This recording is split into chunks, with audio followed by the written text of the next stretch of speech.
over the past week or so, at least in the United States, we have seen a large number of events occurring across our nation wherein students, supposedly based on their own volition, their true deep-down desires, and their own wishes, led massive walkouts from high schools, universities, and even elementary schools, because, of course, elementary school students can make these kinds of decisions or form these kinds of thoughts in response to the truly tragic and horrific Parkland shooting, calling for everything from greater gun control legislation, to the end of the NRA, to the death of members of the NRA, to the outright complete and total seizure of firearms, although again, sometimes the demands are a little bit spurious, and despite the fact that the latter of which would lead to complete and utter civil war in the United States, more or less without question. Of course, it is interesting to note that the supposedly student-oriented, operated, and led protests are, in reality, well, very much seemingly led by teachers who have been given permission from their institutions to take these students out of the classroom and to places of protest, or at least allowing them to leave and to piss off class for the entire day. Moreover, it is of particular note that some students have reported actually being punished via detention or even suspension from school for refusing to engage in the protests. Woo-wee, lads, that really sounds like some student-led and organized shit now, doesn't it? It doesn't sound like there's any kind of narrative or teacher-led or institution-led agenda there, or anything. No, obviously not. I mean, excuse me, obviously this is an organic, grassroots, student-oriented movement, and that's why we've seen so many similar protests not only allowed, but actively encouraged and guided by faculty members for other socio-political issues, such as right-to-life rallies. After all, you guys know how every year hundreds of teachers gather up their classrooms, file all their students onto school buses, and are given full permission from their institutions to abandon their normal lessons and plans for the day in order to protest Roe v. Wade, right? Hashtag me too. I remember that shit so fondly every single year, except every year where it's totally never happened. Teachers across the country were saying to kids, let me help you get to a march that represented something that you found morally repugnant. Would you be supportive on principle? Would you say this is them engaging in the democratic process? It is clear to me, and probably to anyone else paying any real attention here, that while there are undoubtedly, unquestionably, some students who do feel very passionate about rescinding the right to bear arms, despite likely being highly unfamiliar with the purchase, let alone operation of a firearm. It seems unquestionable as well to me that much of the onus of the supposed student-run protests are in reality faculty-based, to the point where we've seen definitively that refusal to comply resulted in punitive action for some students. Look, it's one thing if a teenager decides, I feel very passionately about this topic or this movement, so I'm just going to ditch school today. I mean, they've certainly been doing that for decades. It's a totally different thing when teachers are allowed to file their students onto buses and take them to these public protests and are given a go-ahead from the institution. That now means it is being ratified by the institution. It's not a student protest. It's a teacher protest. And it is, without question to me, 100% agenda-driven. Thus, today, I want to talk about two different things. First, some of the psychology of adolescence, and things about that psychology that would make participation in these protests desirable for these adolescents. And then secondly, what affects consistent media coverage of these narratives, of these agendas, of not only the fear of firearm violence being universal and ubiquitous across the United States, but that the normative belief across this country is that the majority of Americans do want greater gun control legislation, and that these students are crying out in pain en masse, and what this consistent media narrative has on the perceptions of reality and our thoughts regarding crime and safety through what's called cultivation theory and mean world syndrome. But let's begin with adolescent psychology. We find that as children age, their capacity for empathy increases as their social skills develop. This is only logical, correct? This continues in a linear pattern of greater empathy over time until, that is, those pesky sex hormones enter the equation as puberty is induced. What the heck is this? It's police, Dad. What? Are you out of your horny little adolescent minds? I know I am, Dad.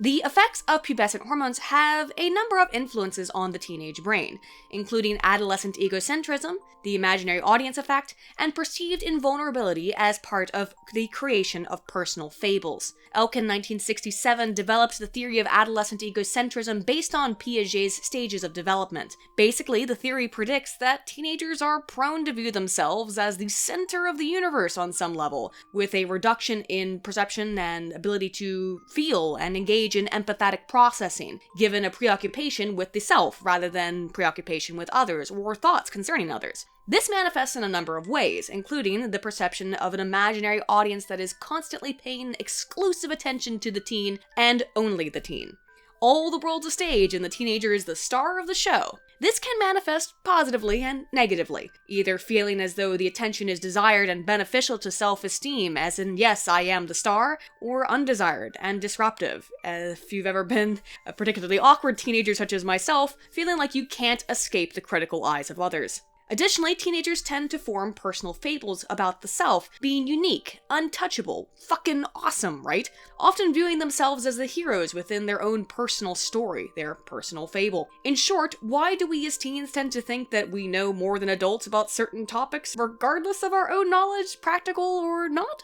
Well, those are personal fables about our individuality, leading to our contemptuousness and disregard of rules of norms. In short, teenagers are fucking assholes who tend to view themselves as infallible arbiters of truth and knowledge, phallic in their import to the world. In other words, teenagers are self-centered dicks. And hey, it's okay if you're a teenager watching this. Trust me, we all experience this shit to some degree. The good news is, it does go away over time. What this means is that there is nothing that will reinforce beliefs or personal fables about imaginary audiences that accompany adolescent egocentrism much more than giving a bunch of fucking teenagers experiencing these psychological effects, seeking attention and the reaffirmation of their ego, than a camera and a microphone, and then placing them on national television in a heroic position to which they are perhaps naturally inclinated as a result of the perpetuation of the personal fable. In other words, this type of encouragement of promoting certain political ideological narratives by making mouthpieces out of teenagers plays directly into the deficits and idiosyncrasies of teenage psychology for the precise purpose of selling said narrative to the public at large. Not only is this, in my opinion, highly immoral inherently, using underage, what are essentially still children, to show your political message, I believe it is even more so immoral, given that the media analysts and scholars who likely are crafting the messages that are being given to these kids are very well aware of the teenage psychology and the extents of this psychology, of phenomena such as adolescent egocentrism, as they hand them these scripts. And by the way, don't get me wrong, I'm not saying that every kid is given a script. I'm saying they're being rewarded through this type of psychological reinforcement for giving forward the narrative that is reinforced. In other words, this is the narrative we want. If you repeat our agenda, we will give you a place on national television where you get to play the hero. You get to actually be the star of the show. You don't just have an imaginary audience now, you have a real audience, and you get to be the fucking hero. Of course, then, this is incredibly desirable for the teenager who wants to be the center of the show, who believes themselves to be, who has this perception of adolescent egocentrism. Typically, we should likely not attribute to malfeasance what's more likely attributable to stupidity, right? But in the case of the mass media, these are people making six figures to understand the shit that I just explained here on a YouTube channel for free. Yeah, they make the big dollars to play these kinds of media games, to construct these messages, and to be very strategic about it. So yes, in this instance, I'm attributing this to some agenda being at play. This was constructed, crafted, intentional. And that, to me, makes it reprehensible. And speaking of agenda, well, that's where it becomes all the more important. While it is of import for me to explain how it is so easy, in a sense, to manipulate teenagers into this kind of behavior, and I felt I need to explicate why it is that so many teenagers are not only complicit, but active in their participation in these events. Given the attention feeds their egocentric needs, the greater societal issue, at least potentially, as it concerns what extensive exposure to this kind of news coverage may result for in the general public, is the other main thing that I want to talk about today.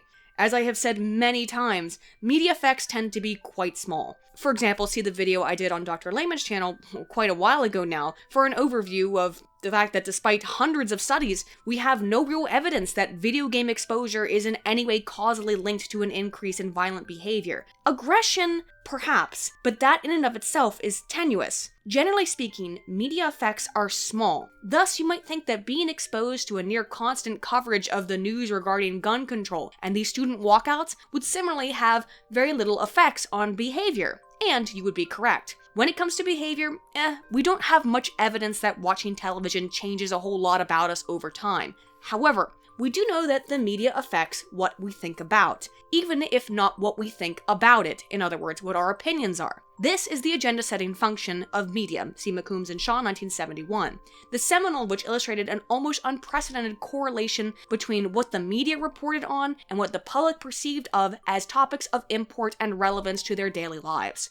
This is a topic, along with priming and framing, that I have covered extensively in the past, so let's not waste too much time on it. While agenda setting has been criticized, particularly in the current media environment, given the ability of individuals to much more independently self-select media through potential filter bubble effects, there is an extension, sort of agenda setting, which again does not propose so much that the media affects behavior, but rather what we think is important, and over a long period of time leads towards a process of normalization, or what's called mainstreaming of a narrative. This is called cultivation theory. For the seminal, see Gerbner and Gross, 1976. Gerbner and Gross were interested in the long-term effects of the agenda-setting function, and predicted that long-term exposure to media narratives from heavy viewers, keep that in mind, heavy viewers, again, not so much affect exactly what people believe in terms of their opinions or thoughts, but their perceptions of social reality. Of course, this will always raise the question of what comes first, the news coverage or the perception of reality. However, some significant support has been provided for cultivation theory over the course of the last 40 years. Although these effects are undoubtedly very small, if they impact a mere 1 or 2% of the population in a populace of millions, that's a significant effect. That's a lot of fucking people. This is a true mass media effect, given that the process of leading towards mainstreaming of an idea is a slow and long-term process, one that potentially occurs not only over years, but even over generations of social learning through mediated exposure. Again, cultivation refers to heavy consumers, more so than light or moderate ones. For the most part, most of us are pretty much light or moderate users, but people who watch the news, for example, all the time, you may know someone like this who just sits and watches the news 24 hours a day, they're the ones a bit at risk for the effects of cultivation. This normalization, this mainstreaming of ideas, based on the coverage of topics presented on television, particularly in news programs, represents, again, what's called mainstreaming. That is the moving of an idea or perception of a certain narrative about reality into the cultural norm or zeitgeist. In other words, people who consume large amounts of media are more likely to perceive the media as representative of reality. Again, this does not necessarily affect their opinions on reality as good or bad, but merely as accurate, as representative of the true world. Cultivation is assessed through 3 factors of cultural indicators: institutions, messages, and publics. Institutional process analysis examines procedures through which media messages are constructed, by what entities and through what methods. That is, who is creating these media messages and for what purpose? News organizations typically, as the Fourth Estate, were at least at one point designed to disseminate accurate information to the public. At least in theory, I'm not sure if they ever actually did. However, there is unquestionably an entertainment value to the news. Hence why we will see, as I will cover a bit later, that the news tends to focus on the negative, on the extreme stories of violence and criminality and disasters, rather than cat fashion shows. Alright, let's just do my sign-off and get out of here. It was quite a show down here at the Pet Shack, And just for today, fashion curiosity did not kill the cat. I'm Veronica Corningstone for Channel 4 News. And that, of course, was our newest reporter, Veronica Corningstone. She's really great. I'd also like to share with you that we are currently dating, and that she is quite a handful in the bedroom. Well, that's gonna do it for all of us here at 6 o'clock.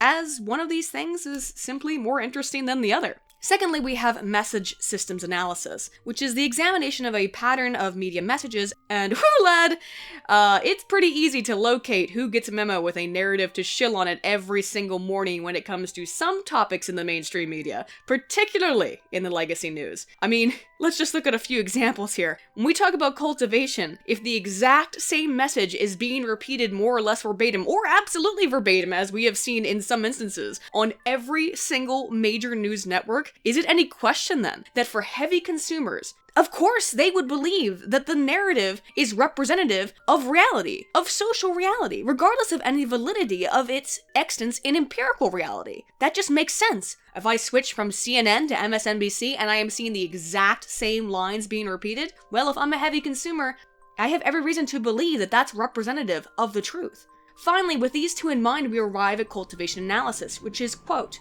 the study of systems and the public assumptions, images, and policies that they cultivate. See Gerbner, 1970, page 71. In other words, institutions and organizations create a pattern of messages that are disseminated to the public, and these affect how heavy media and television consumers in particular perceive reality, who in turn respond and react to reality with these perceptions in mind, creating actually a kind of feedback loop about what actually constitutes reality, all based on our social perceptions. Well, we'll get more into the fact that it seems that news is far more influential in the construction of social perceptions of reality. There is some potential for fictional narratives to also affect our perceptions as well. For example, Gerbner, Gross, Signorelli, and Morgan, 1980, found that heavy television viewers were more likely to view the elderly as a dying or vanishing breed than moderate or low television consumers. Generally speaking, no particular individual show or exposure to a single program, no matter how heavy the exposure, will affect an individual's perception of reality, in what Shanalan and Morgan 1999 called the bucket, not the drop aspect of cultivation. That is, cultivation affects heavy content consumers of all media, not even consumers of a single type of media, all media in general. For example, Nobby 2009 found fairly little support that there were greater desires to engage in plastic surgery after exposure to various plastic surgery television programs. There may be some exceptions to this.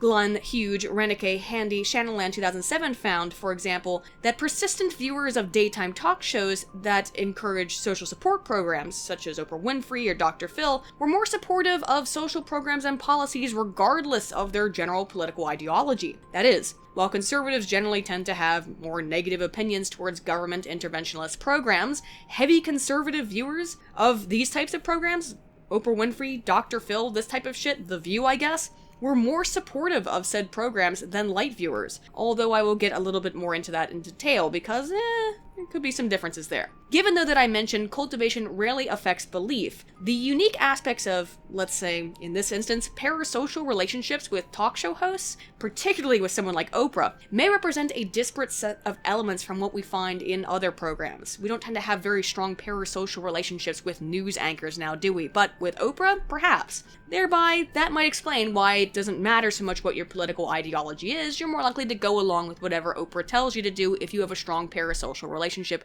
with Oprah. Then, yeah, maybe we're not looking at cultivation, we're looking at something else. We're looking at parasocial relationship development. While cultivation and mainstreaming of social perception has been assessed in a number of topics, such as the elderly, as I mentioned above, as well as female sexuality and homosexuality, the area most commonly and frequently assessed has been perceptions of violence and crime, which is of particular note and interest for our topic today.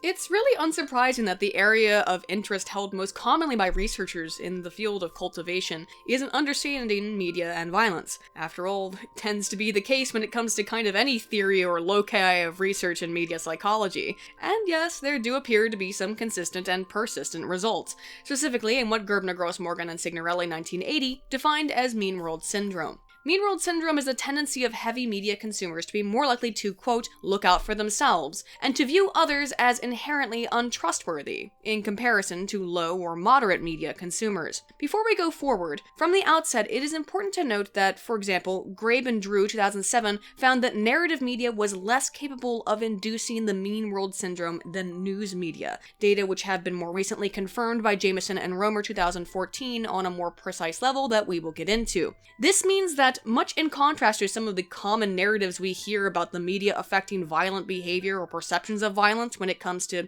for example, how violent and horrible the world is, fictional narratives are actually kind of poor conductors, with news media being far more influential in how heavy consumers perceive reality as dangerous or affecting the South. In other words, what this means is violent video games and violent television is far less effective at affecting people's perceptions of reality than actual news coverage.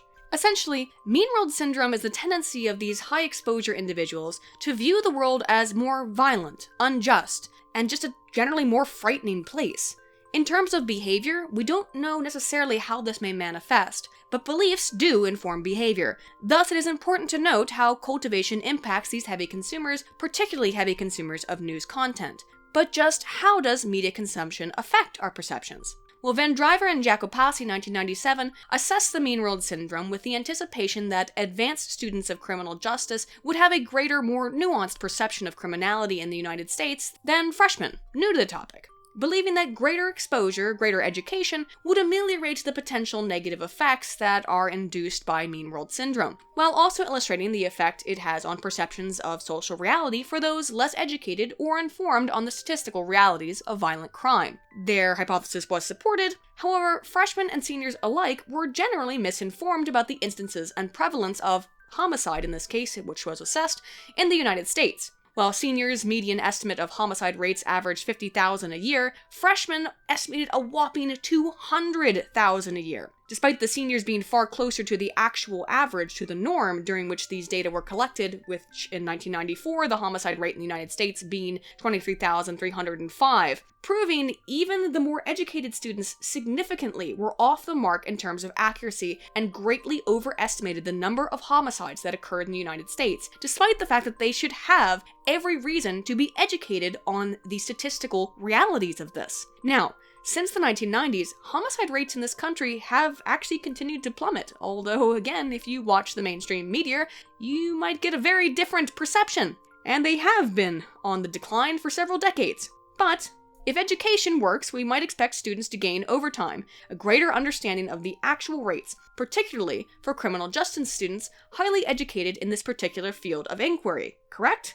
Well, unfortunately, that doesn't really appear to be the case. Miller, Tewksbury, and Hensley 2007, in a follow-up study to that of Van Driver and Jacopassi, sought to expand the findings and examine more modern effects of Mean World Syndrome and the cultivation theory by examining perceptions of crime in the number of not only homicides, but perceptions of prison inmates, number of murders both of inmates and officers within prisons, killed by other inmates, and number of both consensual and non-consensual sex acts engaged in by prisoners. Show of hands, how many people ever raped a man? Pause. How many people ever been raped by a man? Pause again. All of them, 100%. You can't get no higher than that, nook. You step in here, you get raped. Right up the motherfucking brown eye, baby. I raped a few niggas myself. I ain't really enjoy it. Not that much. Shit felt good to the motherfucker, though. Now, as you can see here, there's a lot of data we could go over, but let's just look at the homicide rate to compare to the Van Driver and Jacopassi study. 7.9% of criminal justice freshmen had an accurate perception of homicide rates, and compared to 22.2% of seniors within the criminal justice program. In contrast, 12% of the general freshman student populace in the study had an accurate perception of homicide rates, while 25.9% of the general senior student populace had an accurate perception of homicide rates, indicating that even those educated extensively in criminality are unlikely to have a more precise or complete understanding of violent crime, despite the fact that, again, homicide rates have decreased dramatically over the decades. In fact, it may actually be that these people who are overly concerned with homicide, who are overly concerned with criminality, tend to overrepresent it, to view it as more likely. These findings were replicated across almost all of the variables assessed, indicating that education may actually have kind of a negligible effect when compared to cultivation and the mean world syndrome, at least when they are potential variables in this model. The good news is that these effects of the mean world do not appear to be universal, and as I mentioned earlier, are likely very negligibly affected by fictive narratives from any other kind of fictional media, despite any pretense, and that includes from Donald Trump, that video games or media somehow cause or influence violent behavior or even thoughts about violence. Jameson and Romer, 2014, in a longitudinal assessment of cultivation and mean world syndrome, found that the most influential factor was not narrative media, nor even mass media, but local media in influencing the perception of susceptibility to violent crime. While fictional media increased general fears about crime, it did not increase perceptions of the likelihood to be a victim of violent crime or in how much crime was actually committed. Perhaps the increase in fear is associated with how we may be more transported into a media narrative, and as such it increases our excitation, our nervousness when we watch an exciting fictional narrative. However, on some level, particularly after time for deliberation and rumination about the media we just consumed, we understand that fictional media is, well, fictional, and can thereby dismiss it as representative of reality. In contrast, what Jameson and Romer found is that local news reporting of violence was far more associated with increased perceptions of susceptibility than narratives or even national crime data exposure. Again, the local news is more likely to be the culprit when it comes to heavy users, to affect our perception of social reality, to cultivate this mean world syndrome. And just what does the local news report, Aiden? Well, in one admittedly dated study I looked at that conducted an extensive analysis of local news coverage, this is Clyte, Bradwell, and Salzman, 1997, the researchers found that the vast majority of news coverage was concerned with crime and violence, with disasters coming in a far second place. Of the crimes that were covered in this analysis of 95 television stations, 53.3% were concerned with homicides. Thus, again, when we look back at the general misunderstanding of the actual number of homicides in the US versus public perception, and remember, this is 1997, the same time as that original Van Driver and Jackal Posse study, we can now see the importance of the over-coverage of local news of homicide rates. Again, this brings us back to the agenda-setting function of not what do we think about a topic, but merely what topics do we think about, and over time, this cultivates a perception of reality among heavy media consumers that may not be representative of actual empirical, measurable reality. Romer, Jameson, and Anday, 2003, found that urban areas with high chronic crime coverage in the news had residents who were more afraid of their neighborhoods in alignment with these expectations, for example. In contrast, and an interesting finding in this area as isolated by Tamburini and Choi in 1990 in Korean neighborhoods and further by Kolbeins 2004 in rural Icelandic areas, their data indicated that exposure to violent national news may actually increase feelings of safety within one's own highly homogeneous neighborhood.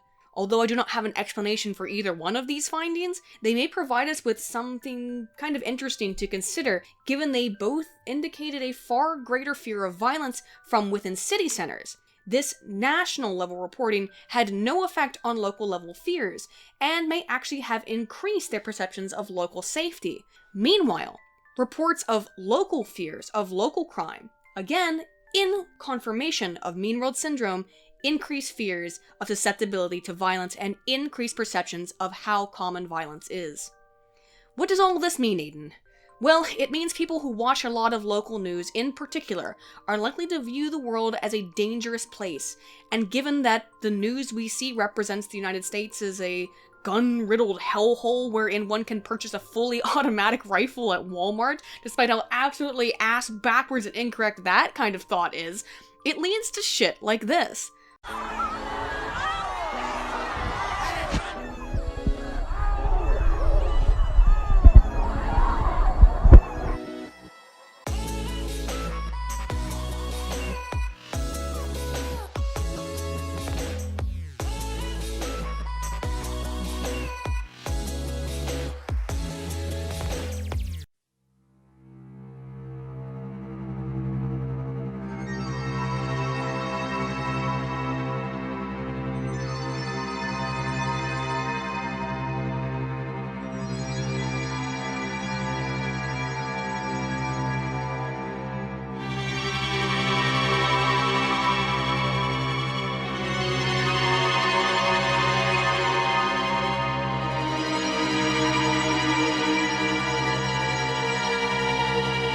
Not only students in the rapture of their own egocentrism wanting to be the centers of attention, but absolutely, irrevocably convinced that the country is controlled by NRA, by the gun lobby, which is, again, as I've been over before, something like 80th down in the most influential lobbies in terms of money donated. But thereby, it's okay to riot. It's okay to burn shit the fuck down. It's okay to run out of school and tear this Walmart apart because clearly, Walmart is the problem since they're selling all of these automatic rifles. For fuck's sake.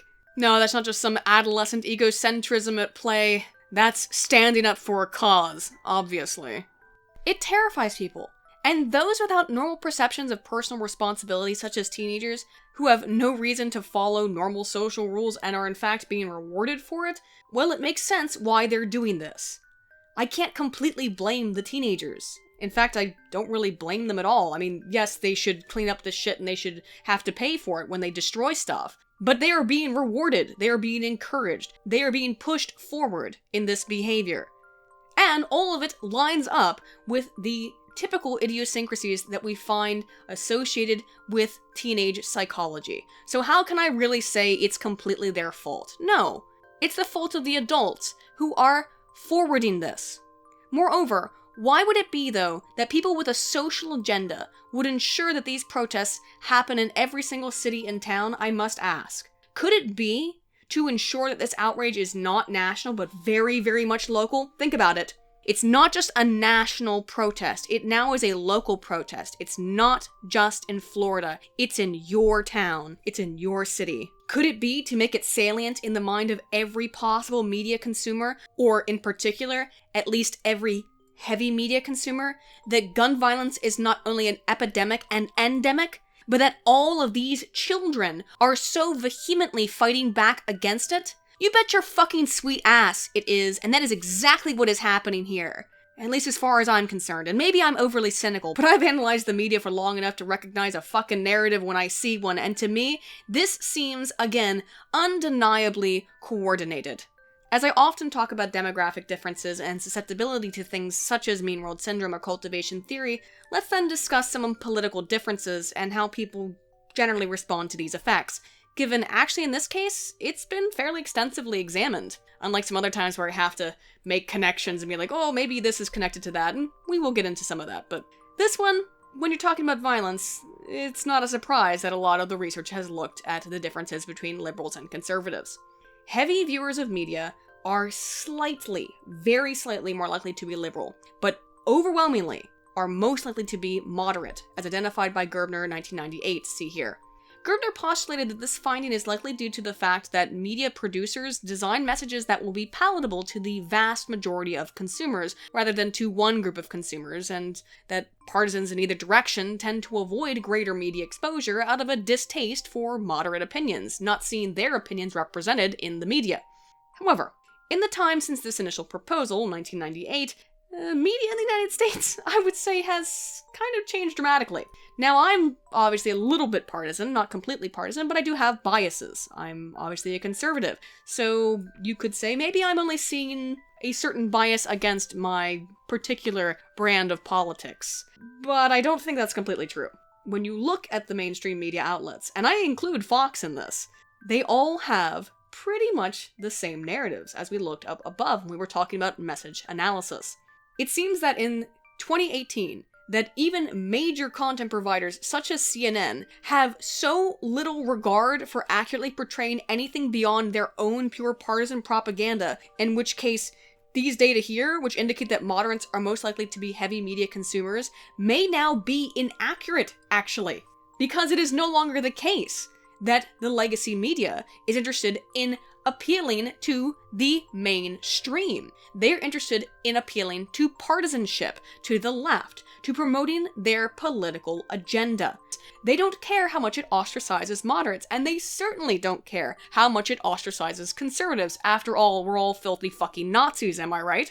As such, I'm not sure if these data are still applicable, at least in the United States media environ. It is apparent that some media corporations are simply no longer concerned with the maximalization of profit and the appeasal of the largest number of viewers, but rather in the distribution of a narrative. And we can see that. Look at CNN's ratings. And as such, we may see that partisans on the left are at this point far more likely actually to be heavy media consumers because the media conforms to what they expect and what they enjoy, because it is confirming of their beliefs. After all, it makes some sense based on the initial suggestions of Gerbner that given the alteration of the zeitgeist in most media outlets to be overwhelmingly left-leaning rather than more moderate, that rather than moderates being the most heavy consumers, and thereby most likely to be affected by cultivation and mean world syndrome, it would now be left-leaning individuals who would be most likely to be affected and susceptible by these effects. Right? I have no current data to support this hypothesis. It's merely a guess. It's a hypothesis. So take it as you will. But given the current sort of gestalt of the entirety of media, I think I have reason and rationale to believe it. Further, even if we move beyond the data that indicate moderates have been historically most at risk for cultivation effects, it seems there is another variable that may impact how influenced one is by the mean world syndrome, and that is internal locus of control. Internal locus of control describes how much an individual feels as if he or she is responsible for his or her own fate, and influence over the environment. In contrast, external locus of control in essence is the concept that one's fate is outside of one's ability to overtly impact through behaviors and actions. Maybe it's no big surprise here, but generally research indicates that self-described liberals tend to be lower in internal locus of control. Levinson and Miller, 1976, found, for example, an inverse relationship between power and importance placed on powerful others, that is, external loci of influence in conservatives and liberals based on levels of activism. In other words, more active conservatives were less influenced by powerful others, while more active liberals were more influenced by those with powerful influence over them. More external loci of control. Gurin, and Morenson, 1978, similarly found that liberals tended to exhibit greater proclivity towards external loci of control over political discourse. Abramowitz, 1973, further found this tendency of liberal activists to tend toward external loci rather than internal loci. And by the way, can someone please fucking conduct some new studies on this, please? I hate citing 40-year-old data because there isn't much in the way of modern confirmation. There is also the possibility that some conservatives, in particular religious individuals, may have considerably higher general external loci of control than internal loci of control than non-religious conservatives. There could be a really huge thing to study here that could make a difference, hence why often massive generalized terms such as liberal and conservative are of very little use to researchers. As such, take all of what I just said in mind, and what I'm about to say with some hesitance. I have not been able to locate much in terms of modern data that suggests that there's any difference in these findings, or that anything has really changed. But from what I've seen here, and again these are old data, it seems that loci of control between liberals and conservatives generally indicates that conservative-leaning individuals tend towards internal loci of control, while liberal-leaning individuals tend toward external loci of control. However, once again, that could not only very likely be wrong, but totally off base given the age of these data. I would say, though, it does kind of make sense, right? Liberals are generally looking for more government control. They're looking for external sources of assistance and help, whereas conservatives are very much about independence and pulling oneself up by the bootstraps, I guess you could say. That kind of makes sense when we're looking at what loci of control is. Anyway, I bring this up because Willinson and Fletcher, 1995, examined how exposure to the news may affect different groups, specifically groups of individuals disparate in internal versus external locus of control over one's perceived actions and behaviors. Participants were exposed to different levels of blood across various news stories, again keeping in mind that news stories are more influential to those potential effects than fictional narratives, after being assessed for their individual trait-level differences of locus of control. While across all participants, higher blood elicited more emotional responses to the news programs, individuals with lower internal locus of control experienced greater feelings associated with the mean world syndrome, that is not trusting others and viewing the world as a more negative place.